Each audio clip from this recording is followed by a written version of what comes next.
Alright guys, Kremp here again today. Hope you're doing well and enjoying your day so far. So much reaction last night as to what OpTic need to do from here after bombing out of the minor tournament as many expected them to do. 0 maps won against a team not called the Vegas Falcons yet again over the last several weeks. Is it time? Who comes back into the lineup? They make some sort of roster change. Octane, even despite his long tenure with Kenny, is effectively calling that if Kenny keeps playing like this, there is really no evidence to suggest that he could stay on this team in the current situation. There's suggestions all over the shop that either a roster change is necessary, a role change is necessary, or simply something has to give on this OpTic team because it doesn't seem like they're magically going to get out of this slump, and I can't imagine it's helping the internal dynamics either. Very much intrigued to your thoughts in the comments below. Hit the like button if you enjoy, subscribe if you're new as always, I greatly appreciate it. Before we get there, Cloud9 versus Thieves. This was a very telling series, I thought, because C9 have been cooking over the last couple of weeks. I thought, damn, if they beat Thieves today, which I thought they could, what did I say yesterday, like 35%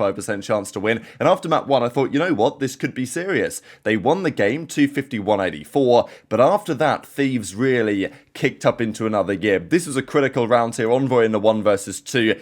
And look, we said it about Shotzzy and Pred last year. There was lots of debate on Shotzzy and Pred. Would it work as a duo? Right now, it ain't working, obviously, as we well know.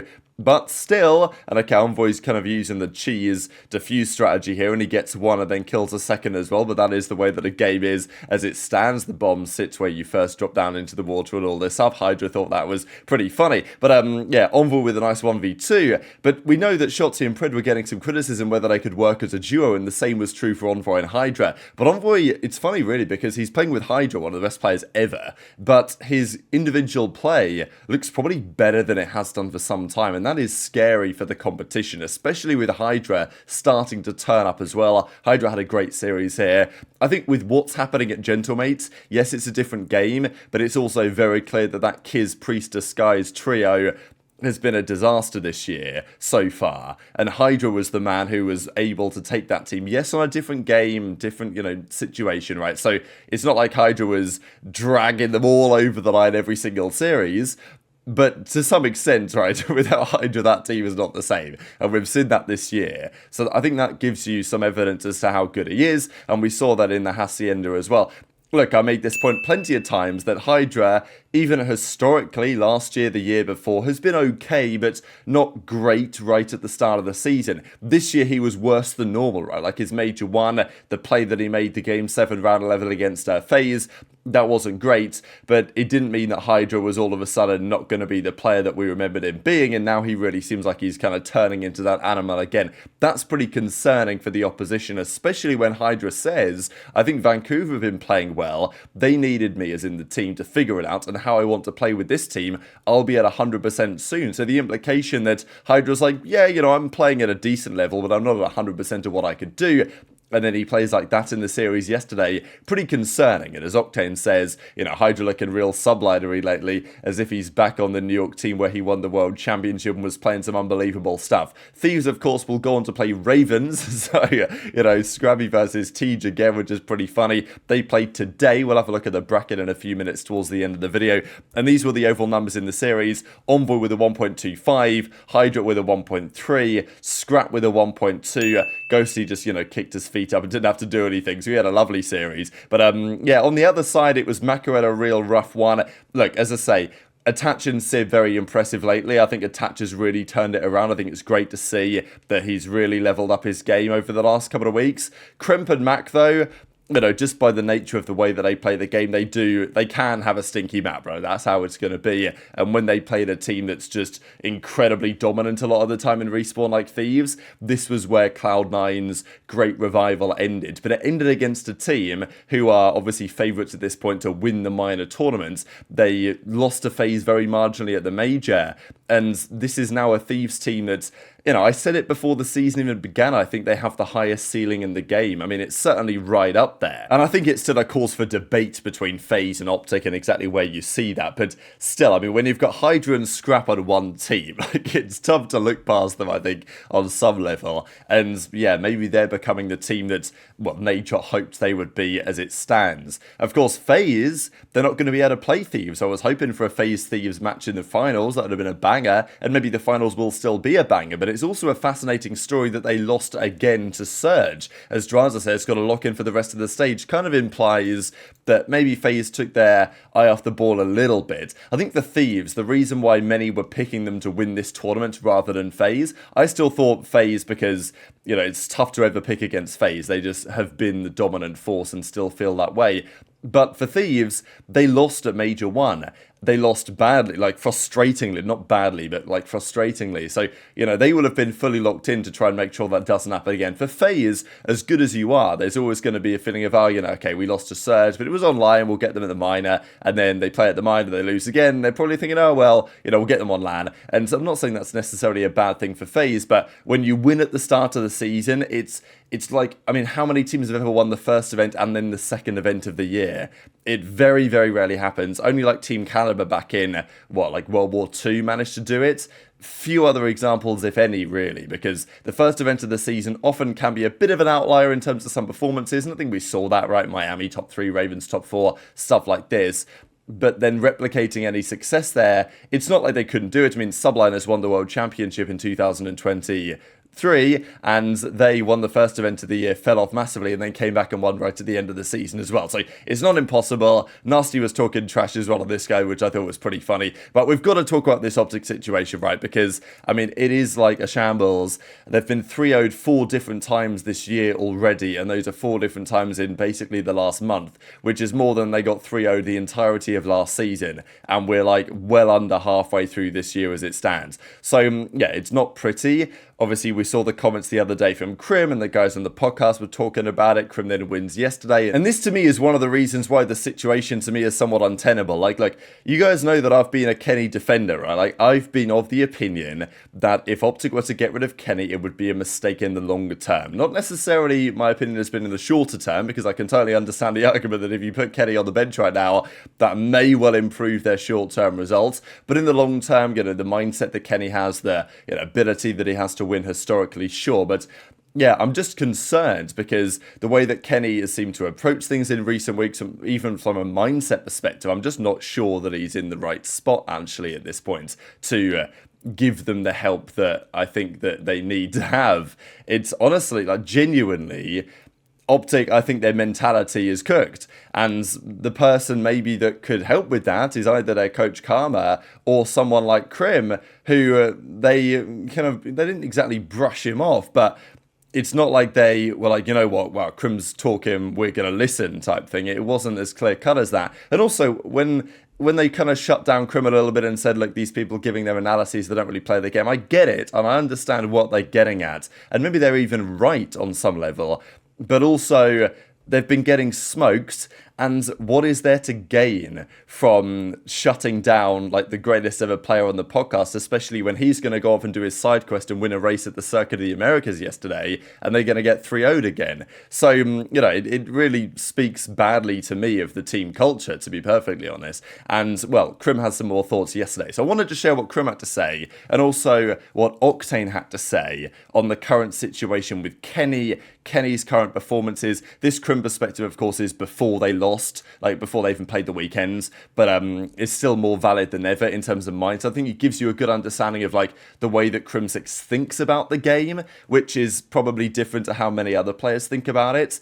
And then what Octane says on Kenny, because that's his boy. So for Octane to criticize Kenny to this ends is not pretty. Always preach like keep your problems like simple, like try to simplify everything. Like I had a little rant where it's like someone was saying, oh, their chem is off. And I was like, what the fuck is chemistry even? You know what I mean? Like, like you can't say chemistry is off. It's either like teamwork, it's either comms, it's either fucking team positioning.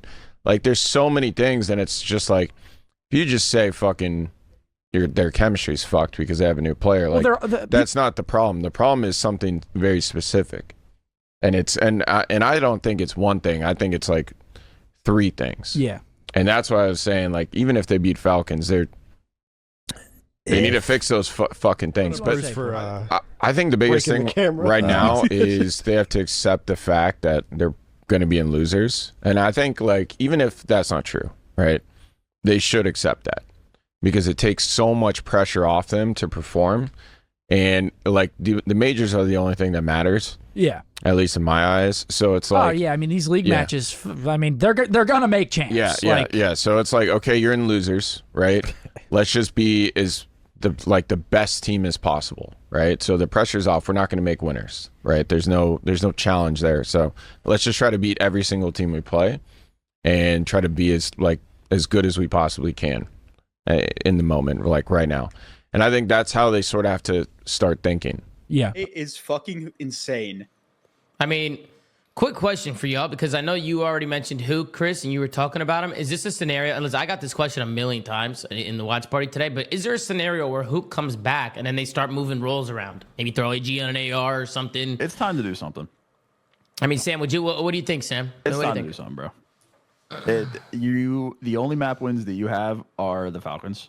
You couldn't purchase one if you tried against any other team in the league. Listen, I love Ken, brother. I do. He is so uncomfortable on this game. He's just not playing well right now. And I know everyone wants to say everyone on the team is struggling. Ken's PO, like every time that they spectate him, it looks like the hardest gunfight in the world. And I don't know what it is because I've played with Ken a lot. I understand, I know where he's at mentally right now. I understand everything about him. Like every time that they're on his POV, it's like pulling teeth to get just like a kill. And I'm genuinely not trying to flame him. I'm perplexed as to why he is playing the way that he is. Like I could be wrong. I don't even know if you guys agree with me, but I feel like when they're on his POV, he's never just like pre-aiming an expected kill. Does that make sense? No, he's sprinting and YYing everywhere whenever they're on his PV. He's in like a crazy slide chow gunfight. He's in just like taking a crazy one. Like it's never just like, I'm going to sit on this heady. I'm going to kill this guy because I know he's running at me right now. There's none of that. And I don't know why, but he just looks ridiculously uncomfortable. And they can't buy a fucking map win. So at this point, you got to try something. And if it's Kyler, so be it. Sub, bro. Hey, he picked up a He sub. looked good today. When he pulled out the sub today, he did look good. I'm not going to lie. Bro, it was one life, but bro, you got to do something. Yeah, it was one life, but he looked great in that one life. He looks phenomenal. And this is one of those type of gunfights that Octane's talking about, right? I mean, it was this moment here where Kenny's like, okay, the guy's behind the car. He doesn't really want to shoot. He does shoot, then he turns around, and the guy on the car just, CleanX, just jumps off it and shoots him in the back. And this is a pretty critical moment, right? 13 to 11 rounds, lives, of course, at this point in the rounds. And so, yeah, as Octane says, no gunfight. It looks easy for Kenny. This is why I've made the point now for a couple of weeks that putting him on a sub may be the way to go, because at least Kenny can't really overthink on the sub. Like, on the Jackal, you just have to go and chal and get the kills, really. Like, on the AR, in Kenny's position as the flex, I think he overthinks a lot of decisions, and he just makes the game really hard for himself right now. So, yeah, it's tough to watch. It is tough to watch. The question, I guess, is Hook an option? Look, I don't think they're going to bring iLLeY back, but Hook has been making some plays.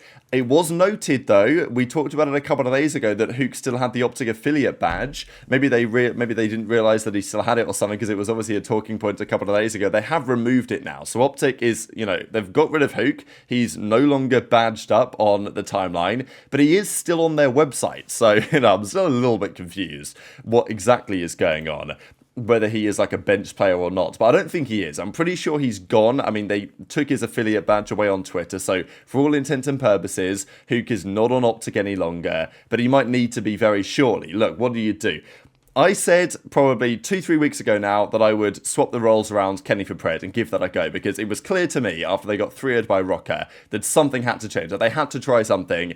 It didn't seem like there was enough urgency there in the OpTic camp to realise that they were in the predicament that they are in, and now they're a couple of weeks further down the line, and Kenny drops a 0.7 again, and it's like, well, now maybe it's beyond even trying a role change, maybe you've got to consider personnel. But intrigued to your thoughts in the comments below. Look, obviously Toronto were talking about it, bring Hook back in. Look, were they better with Hook than Pred? Yeah, but dropping Pred for Hook again, is that the solution? Maybe they get more wins online, but I think they're giving up some of their ultimate potential on LAN that we saw before. There's a reason why they brought back the World Championship winning team, but right now they're so lost they can't even barely make it to the LAN. Certainly not starting the winners bracket. So yeah, it's obviously an absolute shambles, but we have 4 teams remaining. 1 team will win the minor today and secure 30 points in the CDL, which is a pretty big deal, and 20 grand as well. You want to win, for sure. Thieves versus Ravens, that's, you know, maybe the more clear-cut series on paper. Ravens have looked really good lately, but Thieves, Ravens, when we see them play, it does tend to be an LA Thieves win. We also know that when they played at the major, the hard points were not pretty, although Vivid did have one eye, so fair enough. But yeah, if Thieves beat Cloud9 the way they did, I don't see them having too many difficulties with the Ravens. Ravens could always win in 5, but like in 3 or in 4, it's going to be a Thieves win. So I'll take Thieves 3-1. I'll give Ravens a map in there. And then Surge Ultra, like, I think Ultra easily capable of winning the series and maybe even winning the tournament. I think they played well against OpTic yesterday. But yeah, Surge have been on the run. They've not lost, and I think on paper Surge should be the favourites. So yeah, I'm going to lean the way of Neptune and the guys on that side. I think Ultra could definitely win. And if Ultra do win, then maybe OpTic will be a little bit happier about the way that they played. I think this series could go either way. I think it's more 50-50 than people are giving it credit for. I think they're going to consider Surge as the key favourites, but I am still picking Surge. I think I'll take the maybe 3-1. If it goes 5, I kind of like Ultra in that. But and then in the finals, I think you have to take Thieves. In a best of 7, I think you do. Just from a strength in depth map pool perspective, it was best of 5. I could see a Surge upset, but yeah, I still think that 0-4 and even Abuzah, a little bit vulnerable to having a difficult map. I don't think that's so true for Thieves right now. So yeah, intrigued to your thoughts in the comments below. Hit the like button if you enjoyed. Subscribe if you're new. Take care, and I'll see you next time.